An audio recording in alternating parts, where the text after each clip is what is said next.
Yes, good morning. We had yesterday night and this morning the hearings for the two candidates, so the new commissioner from the Netherlands, Wopke Hoekstra, and Maroš Šefčovič as acting vice president of the European Commission. We welcome, first of all, the way how we do it. It's a great moment for the European Parliament. The discussion is ongoing. I want to underline that Wopke Hoekstra did a good job yesterday night. Unfortunately, they could not finish the evaluation process, so let's see what the day brings. The EPP group is ready for a reasonable solution. We need a new climate team ready for the COP28 in Dubai as quickly as possible. That must be the main aspect for the hearings in front of us. Then let me refer to the most important issue on content, and that is the migration debate. We have also the debate in Granada in front of us where the leaders will meet. So on the migration line, the European People's Party is the party who wants to show readiness to help people who need our help, and we do this. Never before in history we have so many refugees on European soil as today. We welcomed more than 3 million Ukrainians in Europe. That shows that Europe is not a fortress, Europe is helpful, Europe is protecting people's life, and that is what we are doing every day. On the other hand, the numbers are too high, especially from the Mediterranean route, where we have also a lot of irregular migrants arriving in Europe, and that must be stopped. We have to find the right balance between readiness to help and protecting our borders, fighting against smugglers. The state decides who comes into Europe and not the smugglers decide. That is the main perspective, and that's why we hope that the Council will conclude on the so-called crisis mechanism, the last piece of legislation in this migration pact, so that we can conclude and we can restart the negotiations, the trialogue with the Parliament. As EPP group, we want to make sure that we finalize the legislation until the end of the year, but time is running. We are really in an emergency situation, so hopefully COREPER and the Council can agree on a common understanding. And in this moment, I also want to underline that European People's Party is the biggest party of Europe. We are committed to the Memorandum of Understanding with our Tunisian friends. So Tunisia is insisting that the wording, the text of the Memorandum of Understanding must be fully implemented, and we agree on this. That is needed. We have to see the debate from both sides. Also, Tunisia has their interests. We cannot arrive there and talk only about our problems. We also have to talk about the Tunisian challenges. We only can do this in a partnership approach. On legislative side, we have this week a very important act in front of us. It's the Media Freedom Act, where the Parliament will position itself towards the Commission proposal. It's an important vote. This is an important vote. It underlines the independence of media in Europe.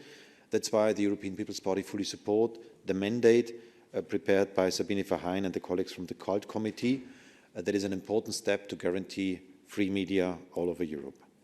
And finally, let me refer to one national development. We had elections in Slovakia. For the European People's Party, it was a mixed outcome. We have two parties in the parliament.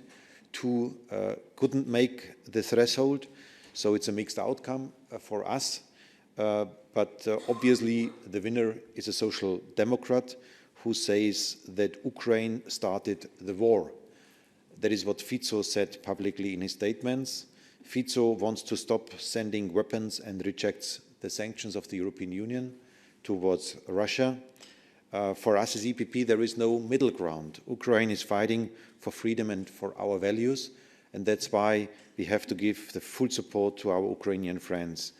The S&D was always quite vocal when it was about parties and their positioning towards Ukraine. We are surprised that suddenly they lost their voice in a way. We don't see any comment anymore to Slovakia. That's why I would ask the Socialist Party to clarify their position in these issues. There is obviously a risk of a strong Fico-Orban link and even coalition, which can also have destabilizing effects for the European level. That's why I invite the Socialist family to clarify these points. Thanks so much.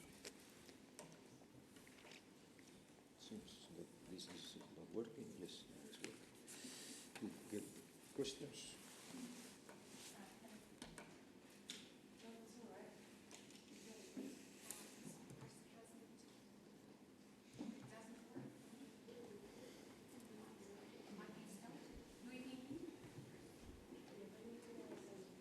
There is a problem with the sound because my micro is on.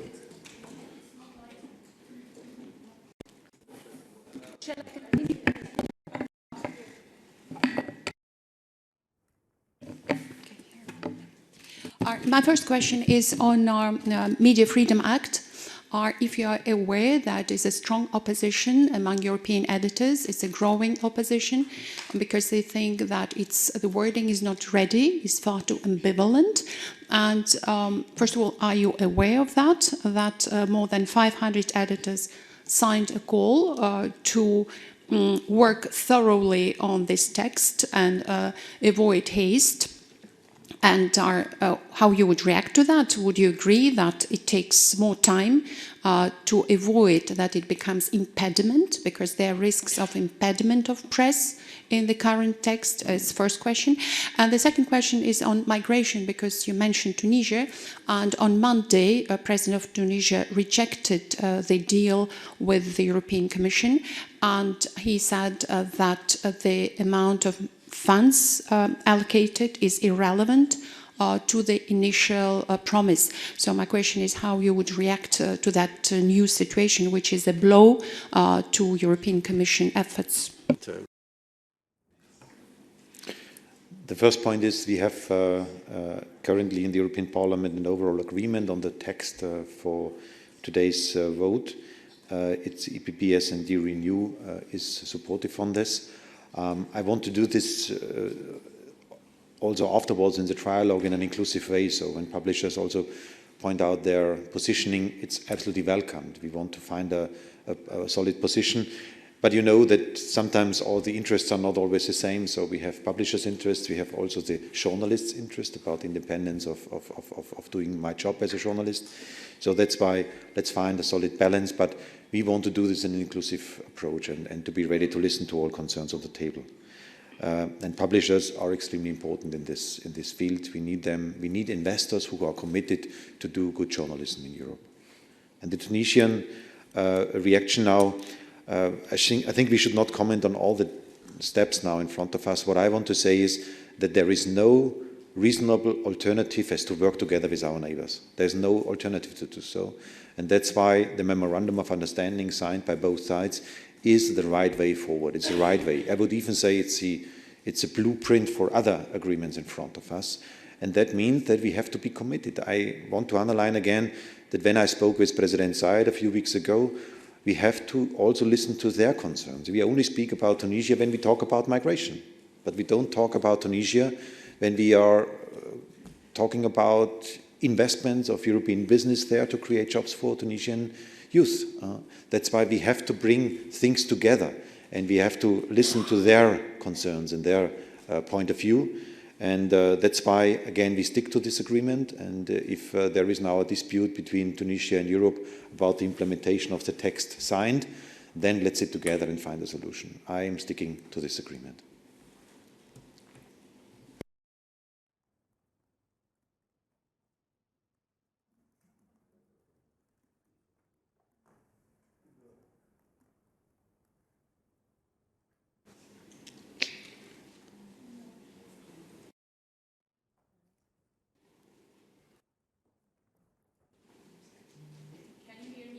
Can hear you.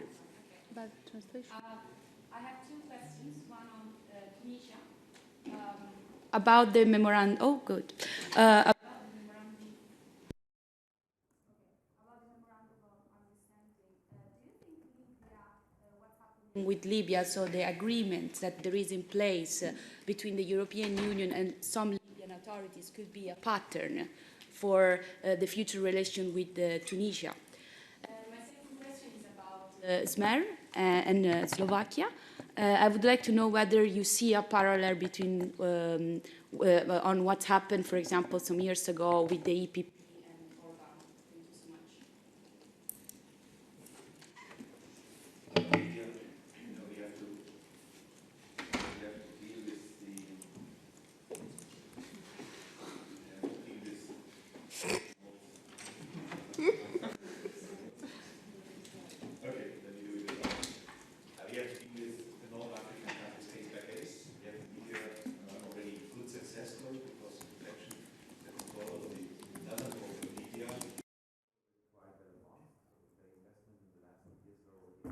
de la sala de prensa. We're quite positive and on a good way. Now we have the disasters there, so we have to, first of all in Libya, to have to see the humanitarian situation there, to assist and to help. 90% of the boats currently starting from Tunisia, that's why this is our key partner in this moment of time. But I would also be happy to see the same engagement now with Algeria and also with Egypt. We have in Cyprus a quite high number of refugees arriving, mainly from Turkey, but also from Egypt. So that's why let's focus on all Northern African partners to make case by case a fair assessment. And again, when it is about the Memorandum of Understanding, having the importance of this file in mind, I again want to underline there is no alternative as to use the Memorandum of Understanding as a base to continue our work. There is no alternative. We know about also the international dimension of the agreement, about the financing questions for the state budget in Tunisia. We know about the details, but again, there is no alternative as to work together. That's why I invite everyone to commit themselves or herself towards this agreement. And you know probably that I was asking since weeks now that Olaf Scholz and Emmanuel Macron should also be outspoken on this agreement. We have currently Rutte as outgoing Prime Minister, we have Meloni, we have Ursula von der Leyen signing this agreement. I hear a lot of colleagues supporting the agreement. Governments in Europe are outspoken to support this agreement, but until now we don't have a full confirmation from Paris and Berlin on this, especially in Berlin, having the participation of Greens in government in mind. I would really love to see that Olaf Scholz flies to Tunis and is also ready to give a clear indication that yes, we want to solve problems together. Having this demand from the Tunisians in mind that they are looking for investments to come to Tunisia, to have jobs there, especially the confirmation from the German side is quite crucial. So that's why I think Olaf Scholz should do this trip and should support the Memorandum of Understanding. And for Smer and the Slovakian situation, so first of all, let's see how the forming of a government process will look like. We have an indication that probably the two socialist parties together with the nationalists will form a government, but it's not yet confirmed. So let's see what will happen. And you said it correctly. Whenever we listen to Fico, it sounds like Orban. It sounds like Orban. It is about the tone towards Russia. It's about the tones towards minority in the country. My parties, the EPP parties, are with Eduard Heger, for example, the former Prime Minister of Slovakia, are the parties who are standing for a pro-European approach, for a rule of law-based approach to fight against corruption, and also for the strong support for Ukraine, though Eduard Heger was always clear on this. Also the other parties from the EPP family. So that's why this is an obvious conflict. And again, what I'm asking is a clarification process on the socialist side.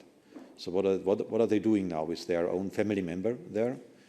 And I want to also underline that I was attacked because Berlusconi had some bottle of what was his vodka from Putin. European-wide, there were thousands of articles because Berlusconi, out of office, he was not anymore part of a government, but he was still there, and he made some statements towards Putin that was European-wide in all media, without any impact on content. Now we have a socialist becoming prime minister, and in a way, nobody talks about this. So my humble request is the socialists must clarify their positioning, and that cannot continue. That cannot continue. There is no time for being in between. It's a time to position yourself. More questions? Laura? Hi, Laura Zornoza for EFE.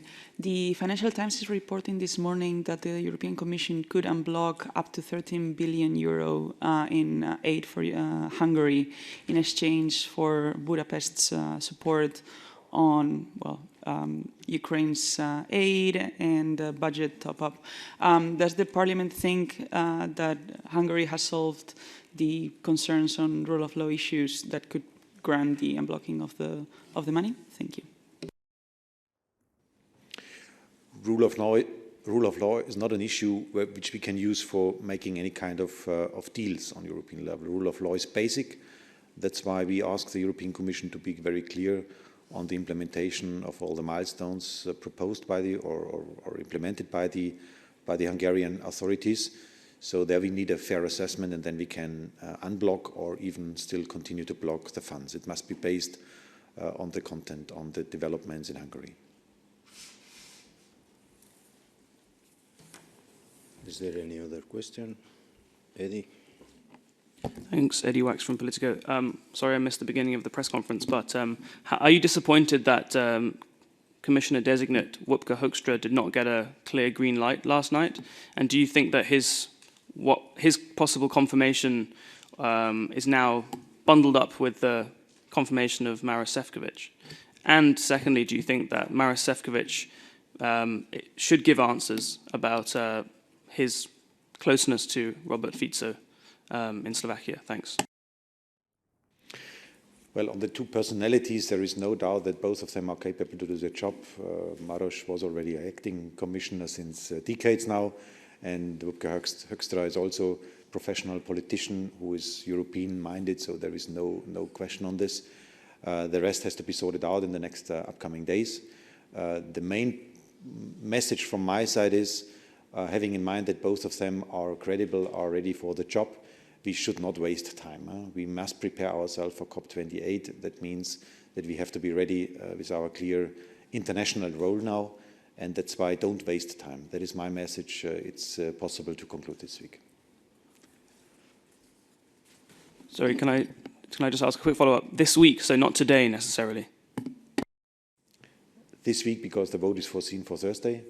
So it is a process in front of us, but obviously you're right, the hearing, the conclusions by the ENVI committee will take place this afternoon. Barzansan, reporter from Kurdistan 24. Turkish President Recep Tayyip Erdogan said Sunday that his country no longer expected anything from the European Union, which has kept it as waiting its door for more than 40 years. What's your reaction, your comment? I think the Turkish-EU relationship had always up and down. So I would say the access for the European single market with the customs union is a big link. It's an important link for both sides. And in all the other aspects, we also try to manage things step by step. So that's why we should start our talks with our Turkish friends from this space of we can achieve a lot together, but we need a clear common ground for doing so. And more generally speaking, you know, on the enlargement talks, the positioning of the European People's Party is clear. We think that Turkey is a great friend and partner, and we want to work together, having also the other interests in the region in mind. But for us, a full membership of Turkey towards the Union is not what we want to do. We think that we should establish a special relationship, like we have it with Switzerland, with British, with Norway. There are alternatives to do so. I would say it's a moment of being honest to each other, what is possible and what is not possible. We have a question in the back. Oui, bonjour, une question en français. C'est bon. Emmanuel Strasser pour Bruxelles 2. Sur le Haut-Karabakh et le débat qui va avoir lieu au Parlement européen, vous, quelles sont vos attentes et vos critiques vis-à-vis de la Commission et du haut représentant concernant l'Arménie? Pardon, j'en profite pour poser une autre question aussi. Je ne sais pas si vous l'avez évoqué, s'agissant de la Tunisie. Une délégation de députés avait été interdite d'entrer sur le territoire tunisien, dont un membre de votre groupe. Quelles ont été les suites données ou pas?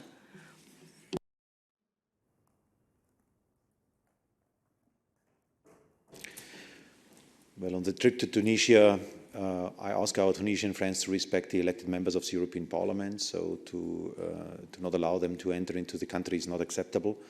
The Parliament must defend its own interests, so that's clear. And again, I said it already, for me the memorandum of understanding is basic, is key. We are sticking to this agreement. We want to bring it alive, but it must be a positive thing for both sides, not only with our interests on migration side, but also for the Tunisian interests on the investment and on the budget side. And for Nagorno-Karabakh, the development there, we also have to see this in a broader perspective towards what is happening in Kosovo and other regions. So the situation on our neighborhood is unstable. And that's why whenever the European Union can help to stabilize things, we should do so. In this moment of time, obviously the most important thing is humanitarian aid for those who are fleeing from the region, that they are well covered and well protected then. That is the most important thing for today.